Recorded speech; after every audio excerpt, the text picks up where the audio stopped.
Oi pessoal, tudo bem? Nesta série de vídeos, estamos tratando da imputação objetiva.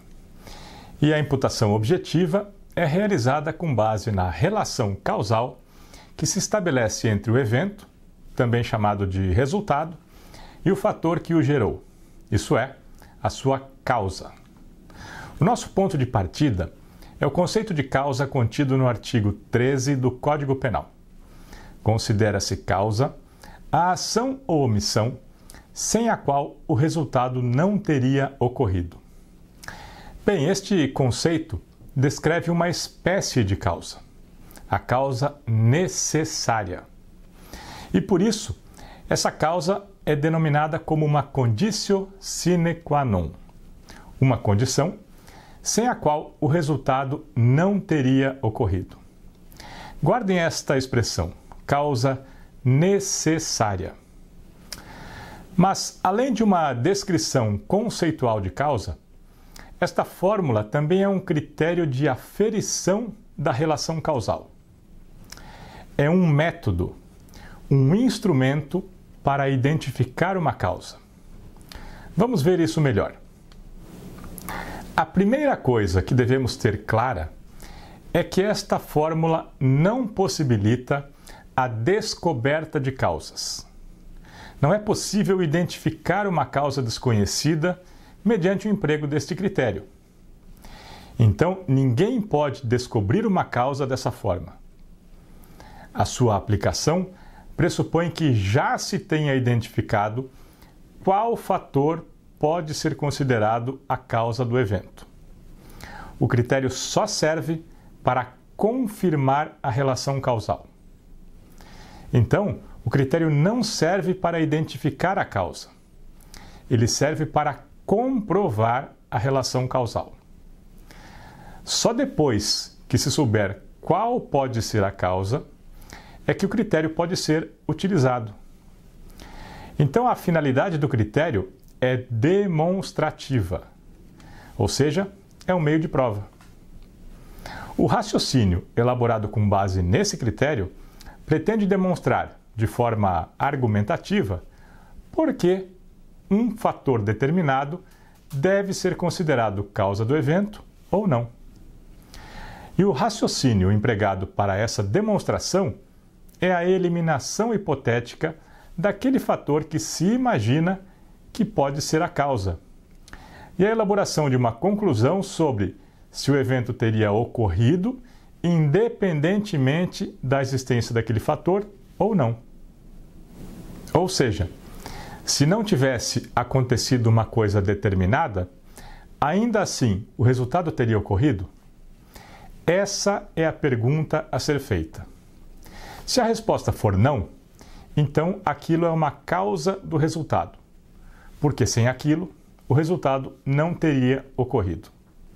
Por exemplo, uma pessoa morreu afogada em um lago. Para identificar a causa da morte, devem ser consideradas as circunstâncias do fato e avaliadas quais delas foram necessárias para gerar essa morte. Por exemplo, se a pessoa estava fazendo um piquenique à beira de um lago e no local ela comeu um sanduíche, ouviu música e foi nadar, se for eliminado o fato dela ter comido o sanduíche ou dela ter ouvido música, a morte não é excluída. Mas se for excluído o fato dela ter ido nadar, a morte deixa de existir. Então, o ato de nadar é uma causa da morte.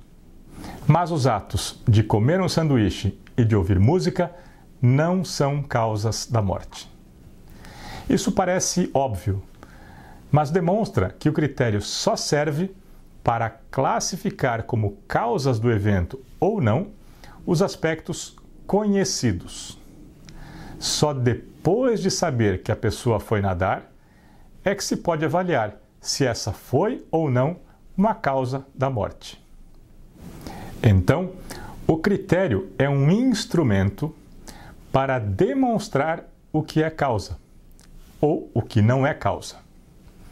Muito bem. Mas o problema é que esse critério define as causas, mas não classifica a relevância jurídica dessas causas. e por isso acaba abrangendo causas juridicamente irrelevantes. Por exemplo, o fato de o sujeito ter feito um piquenique também seria classificado como uma causa. Assim como o fato dele ter tomado uma carona até o local, por exemplo. E essa sequência poderia ser ampliada de forma infinita.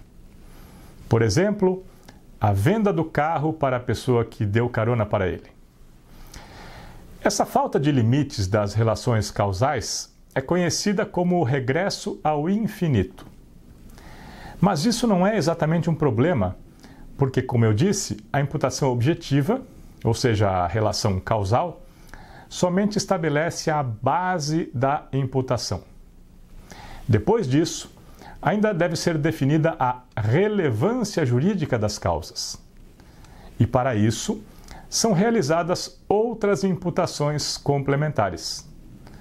A subjetiva, onde é analisado o dolo, e a normativa, onde se avalia, por exemplo, a imprudência, e a relevância jurídica da omissão, além dos critérios da chamada teoria da imputação objetiva. Todos estes aspectos restringem a relevância jurídica dos fatores causais. Então, o regresso ao infinito não é um problema, porque nem todas as causas são juridicamente relevantes. A imputação penal é um processo complexo formado por vários critérios. E o fato de algum deles poder abranger muitos fatores não significa que todos esses fatores serão relevantes no âmbito jurídico. A imputação objetiva define só a base da imputação penal, mas não o resultado final dessa imputação. Essa base é o objeto a partir do qual vai ser realizada a imputação. Então, pessoal, resumindo o assunto de hoje, podemos dizer 3 coisas. A primeira é que o critério da conditio sine qua non não permite identificar causas desconhecidas. Ele só serve para demonstrar ou comprovar causas conhecidas. A segunda é que o método de avaliação da relação causal é a eliminação mental do fator analisado e a consideração dos seus efeitos em relação ao fato ocorrido. Se a conclusão for de que o evento não teria ocorrido se o fator considerado não tivesse existido, esse fator é classificado como uma causa daquele evento. Uma condição sem a qual o evento não teria ocorrido. E a terceira é que o critério da conditio sine qua non não define o objeto final da imputação. Ele só define a base sobre a qual será feita a imputação.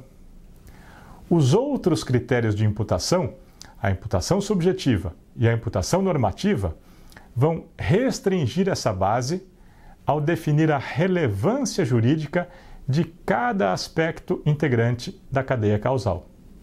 E isso impede o regresso ao infinito. Bem, pessoal, por hoje é só. No próximo vídeo, eu vou começar a analisar um problema muito interessante. Como explicar a relação causal em situações em que o conceito do artigo 13 do Código Penal não é suficiente para demonstrar essa relação. E para isso, vamos ver 2 outros conceitos de causa. O conceito de causa suficiente e o conceito conhecido pela sigla INUS. Vocês vão ver como esse assunto é interessante. As minhas aulas, como vocês já sabem, estão disponíveis gratuitamente no Instagram, YouTube e Spotify.